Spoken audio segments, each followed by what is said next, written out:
রাত পোহালেই আসন্ন ত্রয়োদশ জাতীয় সংসদ নির্বাচন দরজায় করে না। স্থানীয় ভোটারেরা অলরেডি তারা তাদের ভোট প্রয়োগের জন্য জেলায় আসতে শুরু করেছে। ফেনীর মানুষের ভাবনা জানাবো আমরা। আমরা ঢাকা থেকে ইনশাল্লাহ এবার ভোট দেওয়ার জন্য আসছি। বাড়িতে অনেক কষ্ট করে, আবার গাড়ি ঘোড়ারও অনেক চাপ ছিল। তো আশা করব সরকারের কাছে আমাদের বিনীত অনুরোধ, আমরা আশা করব সুস্থ নির্বাচন যাতে হয়, আমরা সুস্থভাবে যাতে ভোটটা দিয়ে কেন্দ্র থেকে আসতে পারি এবং আবার কর্মস্থলে ফিরে যেতে পারি ইনশাল্লাহ। আমি আসার পথে যতটুকু দেখলাম এবারের ভোট দেওয়া ঈদের চেয়ে মানে অনেক বেশি উৎসবপূর্ণ আর কি। আমরা এটাই প্রত্যাশা এবং আশা করব যে আমরা সুস্থভাবে ভোট দিয়ে যেভাবে এখন আমার ফ্যামিলি নিয়ে আসছি ঠিক সেভাবে যাতে করে আমরা ফিরে যেতে পারি। ভোট দিতে যাবো, এগুলা শেষ করে সুস্থ ভাবে যদি ভোট দিতে পারি এটাই আমাদের দিব আমার মনে আছে, এটা জানা পছন্দের প্রার্থীকে ভোট দিব। একটা ঈদের আমেজ কাজ করতেছে এখন ফেনী শহর না, সারা বাংলাদেশের ভিতরে আমাদের এই এখনকার যে ইলেকশনটা হইতেছে, আমরা তো প্রবাসে ছিলাম দীর্ঘদিন,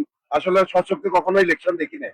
বর্তমান যে সিচুয়েশন, যে পরিস্থিতি, আইন শৃঙ্খলা বা প্রশাসনিক যে কাঠামো বা যে একটা শৃঙ্খলার ভিতরে যে দেশটা এখন আছে, ইনশাল্লাহ আমরা আশা করতেছি একটা উৎসব মুখর পরিবেশে ভোটটা হবে। ফেনীর মানুষ উৎসব মুখর পরিবেশে ভোট দিতে চায়। এই ছিল আমার কাছে সর্বশেষ। আলাউদ্দিন সবুজ, রাজধানী টেলিভিশন, ফেনী।